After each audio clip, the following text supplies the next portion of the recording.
From UNICAL Radio.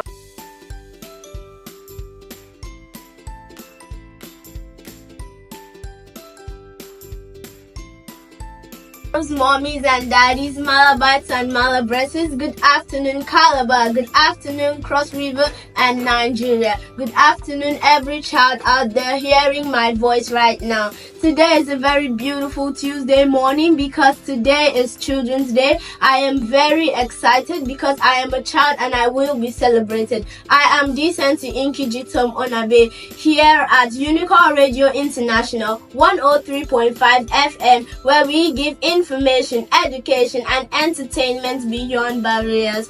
I am here with my beautiful co-host Alicia Harry and Blossom Ojo. We are also here with a very special guest. She loves children, she loves playing with them, loves talking with them, no doubt about that. But her identity is too important to be reviewed right now, so we'll tell you who she is right after the very short break. Please don't touch the dial.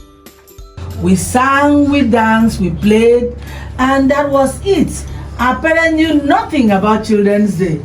They couldn't even wish us Happy Children's Day because at the end of the day, they didn't even leave for farm before we even prepared to go to school.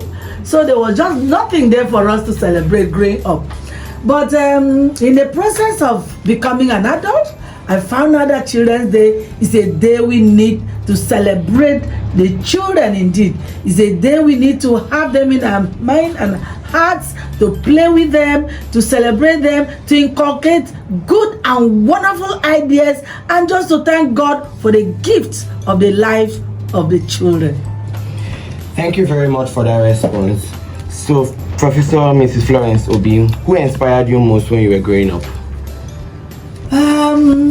Really, I go back to my background. Growing up in a local community and environment, I had no role model.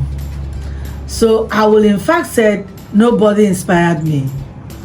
But I had age mates who had opportunity of going to secondary school. And I saw them as very special and blessed children. And I longed to be like them. I didn't have any opportunity to go to a secondary school, and so I just admired them. I love them. I wish I could also go to secondary school just like you children are.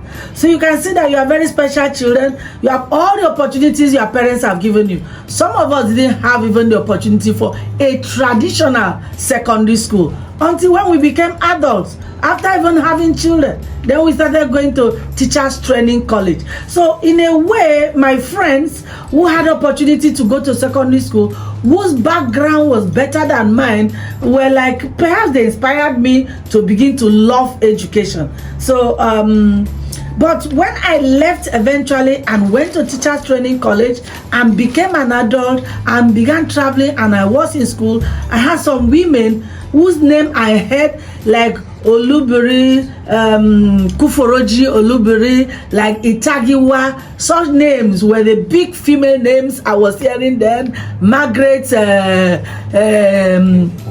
Ekpo. I started getting some inspiration, wishing I would be like those women. And today I am here today. Wow. Also inspiring some young women and even men. Thank you very much for that response. Madam Vice Chancellor, please, what song reminds you of your time in school? So many.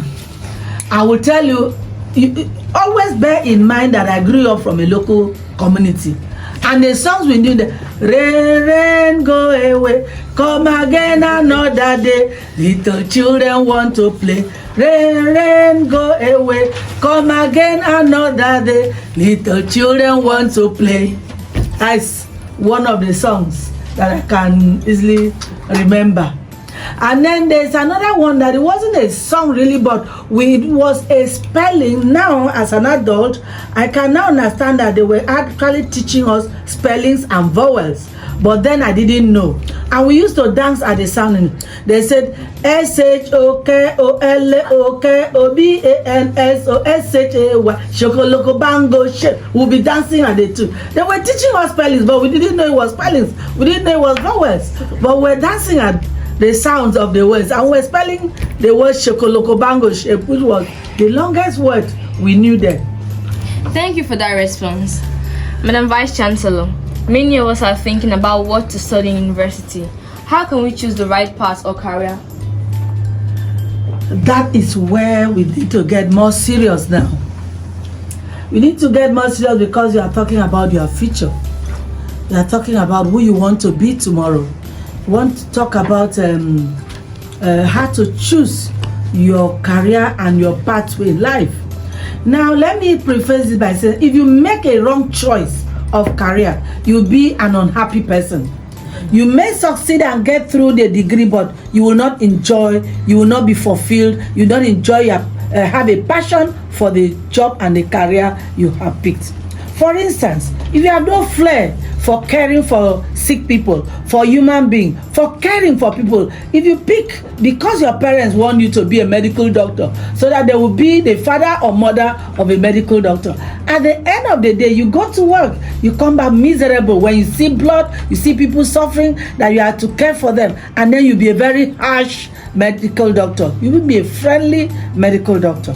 So how do you choose your career pathway? First, look at your passion. What is your passion? What are you interested in? What do you love doing most in life? Are you one who likes talking? Are you like one who wants to be in the public places? Are you one who likes to have crowd of people? Are you one who likes to make people laugh, entertain people? Then you begin to think about a related career, like being in theater arts, like being in mass communication. Just follow your passion. Like I said again, if you are one who loves caring for people, you have that caring attitude, very compassionate, very passionate about what you do and loving, so you can go to the medical field. But after following your passion, you also need to know where your strength is. Your strength, ability, and capability is also very important. You may have passion to care for people, but then you are not good in the sciences, so you cannot go into the medical field. So you have to combine that, your passion, your interest, with your capacity and ability, what you are good at. So you are good in the arts, you are good in the sciences, you are good in the humanities. You begin to think where you should pick. And almost every school has a career counselor. Almost every school now has a career counselor, or the head teacher can counsel you, or your parents, if they are not going to be emotional, because sometimes parents are so emotional wanting their children to study particular field. So seek the advice of a professional counselor who will look at your academic performances and look at your background, interview you to orally and ask you questions, and will be able to advise you properly. Thanks for that response, ma'am. So, Professor Florence Obi, what was your dream job when you were a child? When I was a child, I wanted to be a teacher. You know what? Teachers were the biggest people we saw in our community, the richest, the greatest, the most important people that were in our community. They were teachers. That's nice. Then when a teacher is coming to your house in the evening, your parents are running around, you are hiding. We can't even look at our teachers' faces because they were like lords. They were great men and women. And even today, they actually still great men and women because they are the human engineers who transform us to whoever we are. So I wanted to be a teacher, and I'm a teacher today. Thanks for that response, ma'am. We'll be going on a short break and we'll be back shortly. Stay tuned. Welcome back from that break. We still have our amicable Vice Chancellor in the building, who has shared with us her amazing childhood memories and her Children's Day celebration and every other thing. So, our beautiful Vice Chancellor, if you could have a superpower to help children, what will it be? I would actually love to have a foundation to have a foundation that will have money to help children who are in need, to help distressed children, to be able to sponsor children who don't have parents who have money to send them to school, to see that every child is in school.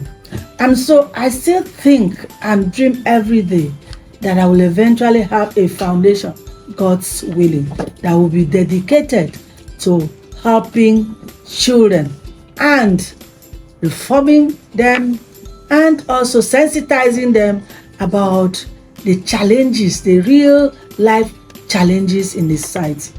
That's amazing. Thank you, Ma, for that response.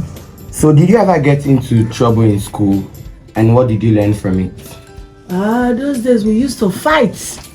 When I was in the primary school, now in my village, I had primary 1 to 3. When you get primary 4, you trek from my village to another village for primary 4, 5, and 6. And it's a long distance of like 6-7 kilometers. Wow. And every morning we get up, prepare, and begin to trek.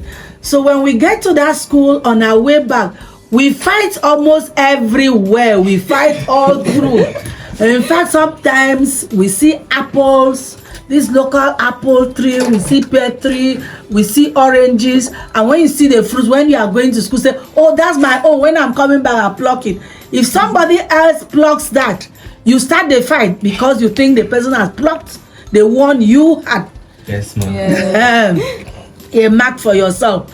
So sometimes we go to school, and when the teacher asks us, they used to flock us then. Today people are locking, no more flocking. Even our colleagues used to flock us. If they ask for spelling and you spell a word wrongly, they tell a child who gets it right to flock you. And so when he flocks you so hard, at the end of the day, we get back home, we start the fight on the road. And so sometimes we fight, and if the child or the child's parent goes to report us to the teacher, you enter into trouble. The teacher will call you out during assembly and said, yesterday you fought a child who was able to spell a word, and because I instructed the child to punish you, fought that child, they will punish you again. So we always get into trouble then. Madam VC, what are some common mistakes students make when they enter university, and how can we avoid them? Very good question indeed, especially that some of you are in SS2, and very soon you begin to write JAMB and you want to come to the university. I have been in the university for 35 years as a lecturer, and I have seen so much, and I have so much experience on common mistakes. One of the first mistakes students make is they come into the school with a mind of freedom from parents, because you think that in the house your parents have been teleguiding you on so many things, and so the moment they drop you off, you think you have all the freedom, and because you think that, wow, I'm not free, nobody to teleguide me, nobody to control me, you make wrong friends who will mislead you into vices. You begin to miss lectures, you begin to join cultism, you begin to get into examination because you are not reading with these friends. During exams, you get into examination, malpractice, and then they will eventually expel you from the school. So what I will advise students is that always bear in mind those treasured values which your parents have inculcated in you before you leave their home.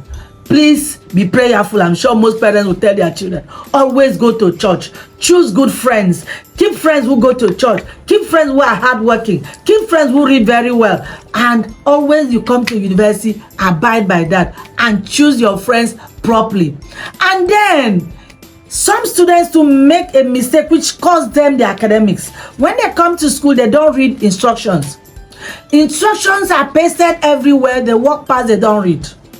And at the end of the day, perhaps a lecturer has pasted test tomorrow 11 o'clock. Because you never go to the board to read, you miss the test. And once you miss the test, you miss the points that you are supposed to earn in that continuous assessment. Again, some students don't even read their handbook. student handbook. When they come, they don't know that the handbook should be their companion. So whenever you enter the university, the first book they give you in the university is the student handbook. That handbook has the laws, the regulations, the guidelines that will govern your stay from day one to the final day. So you must read it, you must internalize it, you must know everything that is in the handbook, and you live according to it. Once students come in and have this mindset, and then they listen to that, especially during orientation, they listen to what they are taught and they are told during orientation, because orientation is the first official meeting of the whole university with new students. Yes. No student should miss orientation, yes, because it prepares you so well for your stay in the university. Yes. Thank you for that amazing advice. Thank you, Ma VC. Due to all the stress, students call lectures and schools boring. So are they fun things children can look forward to when they go to university? Yes, there are so many good things, amazing things children can get themselves involved in if you join good clubs and societies. For instance, you join campus journalists. There's something they call the campus journalists, who will be writing and writing. All of them are very good in writing and speaking. If you join debating society, if you join their church groups, choir and all this, you'll be having fun with your colleagues there. Yes. Then you participate in sports activities. Yes, there are a lot of sports activities. If you come here, we have a lot of them. The sporting activities that you come out every evening, every Wednesday, you come out and join in with the sports of your own choice. If you join in that, then you enjoy your time. The saying of all work without play will make Florence a dull girl. If you come to school, we expect you to read when you are to read, to rest when you are to rest, to sleep when you are to sleep, and to play when you are to play. And that is why the curriculum is very inclusive and all-embracing for all these activities. Thank you. Okay, we're going to go for a very short break. Please stay tuned and don't touch the dial. Welcome back from the break. Thanks for staying tuned to 103.5 FM. So let's quickly ask you, Madam Vice Chancellor, are there really fun things children can look forward to go to university? Yeah, it's like I was saying before we went on break, that there are things the children should look forward to. First and foremost, you are going to meet your contemporaries, you are going to meet your peers, you are going to make new friends, you are going to leave your family members, make new friends, the friendship that may last you the rest of your life. So you should even look forward to that. You are going to learn new things, you are going to learn new skills. In fact, in the University of Calabar, we have the Youth Friendly Hub. Youth Friendly Hub is a place where we bring, is a melting point for the youths and the students in UNICAL, especially for the forward-looking students who want to make life a better meaning for their own lives. They join a youth-friendly hub, they learn a lot of skills, they learn how to live in the society. In fact, they interact with a lot of NGOs that are coming to build even their future, their dream for good careers, career pathway, how to work and how to get that. They learn all sorts of things. Public living with the public, in fact, PRO, and all sort of things that will live them a lifetime. They learn in the youth-friendly hub. But most often too, they do a lot of games. They play games there. And as they play games, they enjoy their time. So when they are bored from school, from lecture, and they move to youth-friendly hub, it's a relaxation time. And more importantly, in the youth-friendly hub, you have people who care, people who listen. That's nice. Even the staff who you can share your problems with, and they are there to guide you. We have counselors, we have licensed counselors, we have career workers, we have very friendly parents that people that will be like your parents in that place, who will guide you about life. You can talk about anything you want to talk about with them. You can ask any question you want to ask, so that if you are misled by any friend, you go to Youth Friendly Hub, you will actually be given the proper guidance and information that you need. So for those of you who will be coming to UNICAL, the first place you have to join is the University of Calabar Youth Friendly Hub. It opens you to the world. That's amazing. Yeah. That's a very good advice, and it's really nice. So, Madam VC, how do you handle pressure and big responsibilities as a leader? Any tips for students who want to be prefects or youth leaders? Well, handling pressure in life is first ability to manage yourself before you be able to manage others and manage the pressure. Because once you are a leader, anywhere you find yourself, the pressure will come. But if you have not even learned how to manage yourself, cope with your own personal problem, you will in a way be transferring some of the aggression, the challenges, and the personal problems you have to others. So once you know how to manage yourself, you know how to work with people. How do you manage yourself? Ability to portion your time effectively and efficiently. Ability to know how to relate with people, ability to know that anything that happens to you is destined by God. So you don't begin to say somebody is the one who is the cause of this, the cause of my downfall, the cause of... Once you do everything you want to do and you don't get it, you know that it is God's destiny that you should not have it, meaning that you should believe in God.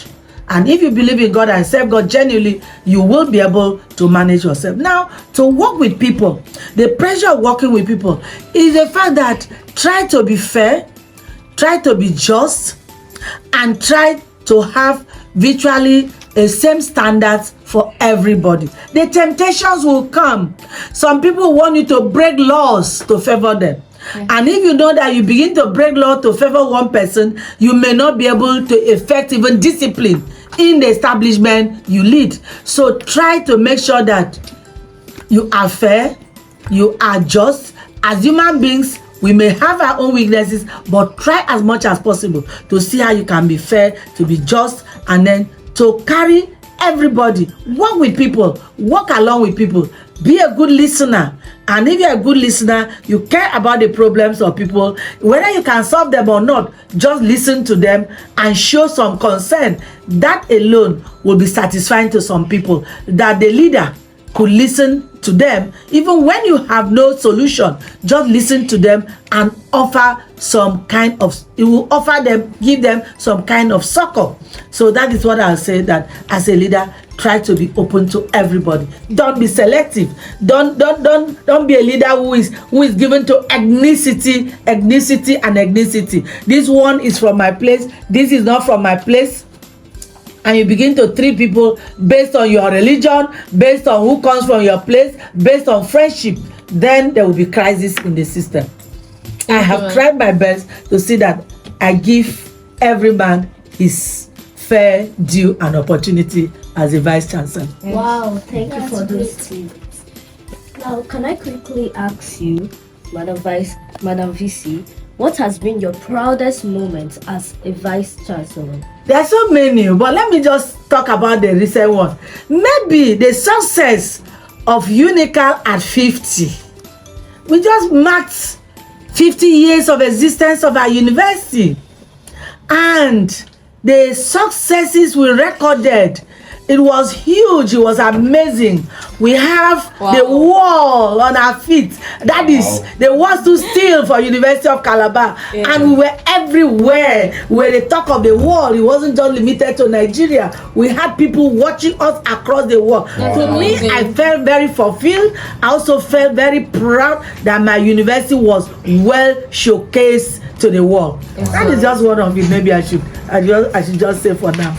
That's really amazing.